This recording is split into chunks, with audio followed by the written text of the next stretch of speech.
Alright, today I'm looking at a Uniden Grand XL. This one I bought local. The guy had it on Marketplace, Facebook, and it's basically new. It still has the film on it.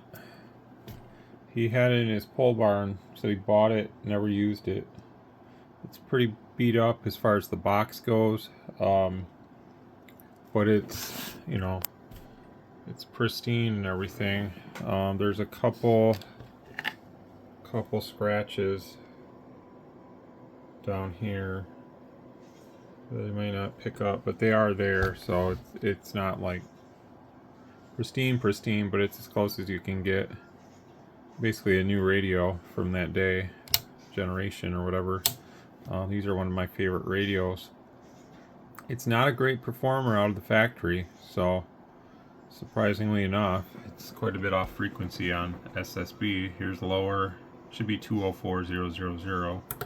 Here's upper, same on that. So it needs to be realigned, but these are pretty easy to align and get them lined up right. So on the AM front, yeah, it's about the same on all the modes, so that's not a big deal. I kind of expect that. Once you align them though, they pretty much stay right where you put them. So that's the good thing about these older radios, is they don't have a tendency to drift out of spec like the Rangers and a lot of the, those kind of Galaxies and stuff like that. These were built properly, so when they built these, they used quality components and stuff, and generally you made the adjustments. You use a quality frequency counter with a good reference, source of reference, on the counter, maybe like GPS based or something like that. A good clock to the counter so you have an accurate time-based reading, and it's going to work out well. So one day when I get time, I'll do this. I have a Grant LT that's like literally brand new also, that I have never checked, but this one I wanted to check just because I just got it and I was bringing it in from the garage. So I mean, it's the guy, when I got there to meet him, he goes, man, maybe I priced it too low. He goes, there was like 50 other guys that messaged me about it right after I worked out the details for you to come get it. And I just said, yeah, it's a pretty popular radio from back in the day, and you don't find these new anymore. So I'm not going to say what I paid for it or anything, but I got an absolute bargain for it. So I'm not going to sell it or anything. I would much rather keep radios like this and that Navajo that I showed you guys yesterday than I would some of the, I don't know, the modern ones I really like. But for me, when I started, it was these radios. The 76XL was my first CB that I ever had. That was like that was my like all-time CB.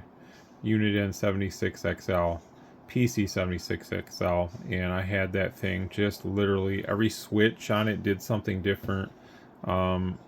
I had an echo on the Delta tune. I had an RF power on it. I mean, the thing was just loaded. I had switches out the side. I had a Pete repeat on it. It had Roger beeps. It had multiple toggle switches for other things like redneck identifier and just any. If you were to remove the bottom cover of that CB, there was no speaker in it because you literally couldn't fit anything more in it. Everything was packed in there. And there was a CB shop in my town in Saginaw, Michigan when I grew up. It was called Hot Rod CB. And there was a guy there named Jeff, and what the heck was his handle? Jeff was, oh man, I can't remember his handle right now. But he was really good at what he did. I mean, he was really good, and he didn't set the radios up the wrong way either. That was one of the guys that did it the right way. And I remember when I went in there, he had gotten into ham radio, and he had showed me some stuff. He had like a little handheld radio, and he was showing me how he can get into the repeater and stuff. And I think he was trying to turn me on to that at a young age, and I just didn't really have interest then. Had I taken interest then, who knows? Because back then you had to have the code and everything, the Morse code, and maybe that would have pushed me back then maybe to be able to do that now. But I don't have that ability because when I got the license it was no code, and that was back, I don't know, think it was like 2010 or something. I got the license, the technician license. But anyways, this was back in the late 90s when he did that. He was Norman Bates. That was his handle, Norman Bates, and he was really good with the President HR 2510s and stuff too. He was really good with those, and he always had a really loud station and stuff when he was talking on the local CB channel, which back then was 14 in that town. A lot of us talked on 14, and then I think there was like 22 and 31. Got nervous there for a minute. I saw a flicker. It looks good though. Uh-oh. Yeah.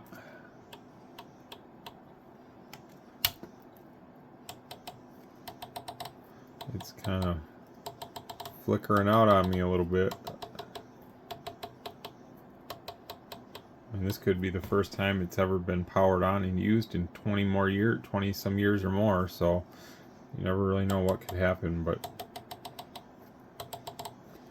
one day probably all these old radios I have like this, they'll probably just quit working. One day I'll go to turn them on, they just won't work. And it's probably to be expected one day in its lifetime. It just, for whatever reason, a component or something will go bad. There's always that possibility of the glue, the nasty glue. But yeah, I'm not going to put it on the air or anything due to the fact of, you know, being off frequency. But we can check it on the test equipment and try to see, like, from this age, what a new radio would do. Alright, so we got her on the test equipment. I did rearrange some of my equipment here. It's right at 4 watts, so that's good. And peak envelope power is about 12 on AM. So it looks like on the scope. Honestly, I'll probably leave the modulation just how it is, because I really don't care about trying to get like every last bit of anything out of the radio like this. Let's look at, whoops, wrong button. Let's look at the modulation analyzer here and see what that tells us, the story it tells us. So it looks like it's about 92, 93%. So the only thing I would do is maybe change it to 95, but in this case I'm not even going to worry about it because it's going to sound excellent just the way it is. It doesn't have FM, so we don't have to worry about that. Let's do a sideband measurement. We want to see what the TOI is on a factory radio. Alright, so we're just lining up our pips here a little bit better, if it's going to let me.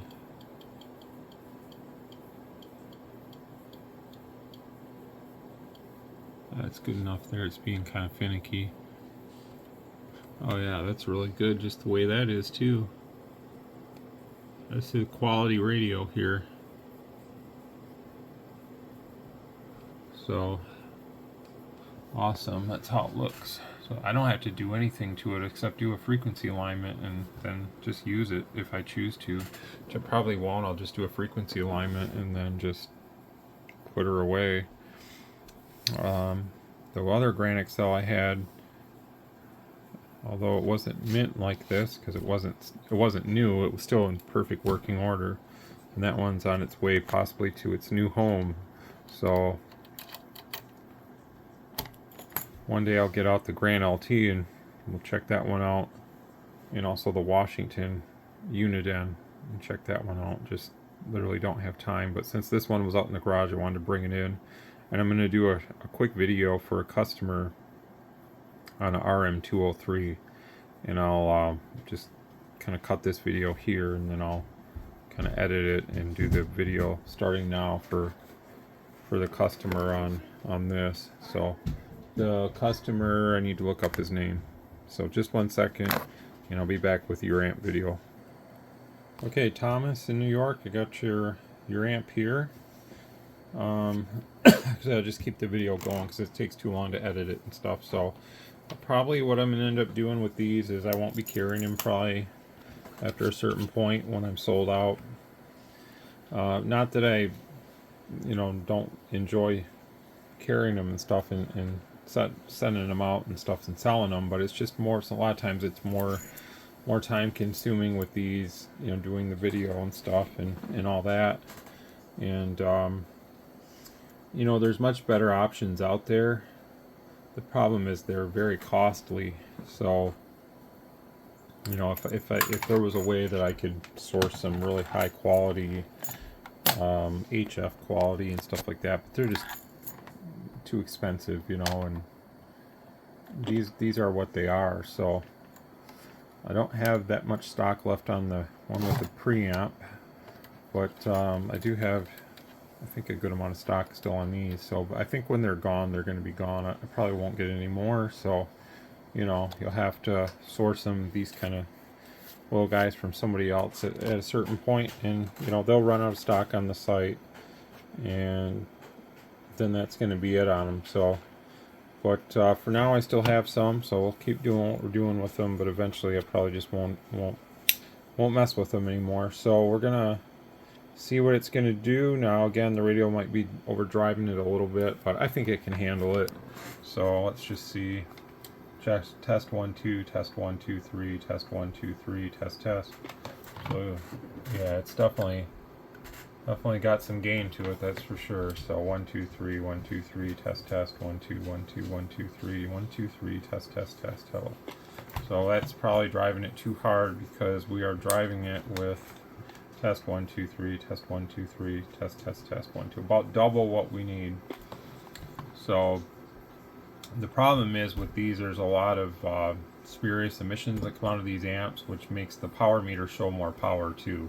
So, and those spurious emissions show more power, which aren't necessarily good power, it's just garbage power. So, you know, the filter is important with this, but it is making the radio show more power because the RF is passing through, and it does change the dynamic of what the radio's, you know, signal is as it passes through, even though this thing's in standby. So, you know, it's, if you're gonna run it, just run it with it on. I wouldn't recommend having one of these in line ever with it off. That's my honest opinion there.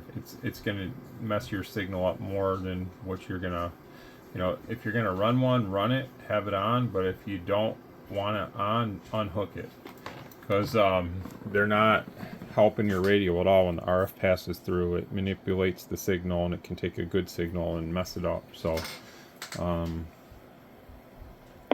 they are what they are, basically. So let's check AM now. This is kind of a high dead key, but it's going to take it. I don't necessarily recommend everybody does this with a 4-watt dead key, but you can put 10 watts FM continuous into this, and it will do exactly 100 watts. So, you know, it can take it, but you shouldn't, because eventually it'll probably burn up, you know, that kind of thing. These aren't really rugged, durable amplifiers. They can't take a beating. So, you know, 10 watts is really, 10 watts peak is all you need. I'm losing my voice here. Anything more than that is just overkill. So you actually, in some ways, might want to turn the radio down to really prolong a life of one of these. But it's working for you, so that's pretty much it. I'm going to put the gran away. Dust on the inside of it. Yeah, that's not good. I might just pull this off, honestly. At least we got to remember what was on there, but there's like dirt or something on the inside, and I don't want it to scratch that face. So probably I'll just pull it off, and one day I'll do a frequency alignment, and then it'll work perfect. Alright, 73.